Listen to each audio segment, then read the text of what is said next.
Hello guys, ഇന്ന് സിമ്പിളായിട്ടൊരു pulao recipe ആയിട്ടാട്ടോ ഞാൻ വന്നേക്കുന്നത്. അപ്പോൾ ആദ്യം തന്നെ ഒരു പാത്രത്തിൽ വെള്ളം ചൂടാക്കാൻ വെക്കുക. തിളച്ചു വരുന്ന സമയത്ത് നമുക്ക് ബിരിയാണി റൈസ് ഇട്ട് കൊടുക്കാം. ഞാനിവിടെ എടുത്തേക്കുന്നത് ബസ്മതി റൈസാണ് കേട്ടോ. അപ്പോൾ അരി വേവുന്ന സമയം കൊണ്ട് നമുക്കിതിന് വേണ്ട മസാല റെഡിയാക്കിയാലോ. അതിനായി മിക്സിയുടെ ജാറിൽ ആവശ്യത്തിന് പച്ചമുളക്, ഞാനിവിടെ 4 പച്ചമുളകാട്ടോ എടുത്തേക്കുന്നത്. എരിവ് കൂടുതൽ വേണമെങ്കിൽ കൂടുതലെടുക്കാം, ഒരു കുഴപ്പമില്ല. ഒരു കഷ്ണം ഇഞ്ചി, 5-6 വെളുത്തുള്ളി അല്ലികൾ, ആവശ്യത്തിന് പുതിനയില, മല്ലിയില കൂടെ എടുത്ത് നല്ല രീതിക്ക് അരച്ചെടുക്കണം. ഇനി ഒരു ചീനച്ചട്ടിയിൽ ആവശ്യത്തിന് എണ്ണ എടുത്ത് കൂടെ കുറച്ച് നെയ്യ് കൂടി ആഡ് ചെയ്യാം.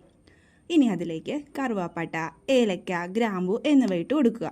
കൂടെ നേരത്തെ അരച്ചു വെച്ച മസാലയും കൂടി ഇട്ട് കൊടുക്കണം. അതിൻ്റെ ഒരു പച്ചമണം മാറി വരുമ്പോൾ തന്നെ സവാളയും ഇട്ട് കൊടുക്കാം. ഇനി ആവശ്യത്തിന് ഉപ്പും കൂടി ഇട്ട് ബസ്മതി റൈസ് അതിലോട്ടിട്ട് കൊടുത്ത് നന്നായി മിക്സ് ചെയ്യണം. അപ്പോൾ നമ്മുടെ പുലാവ് റെഡി ആയിട്ടുണ്ട് കേട്ടോ.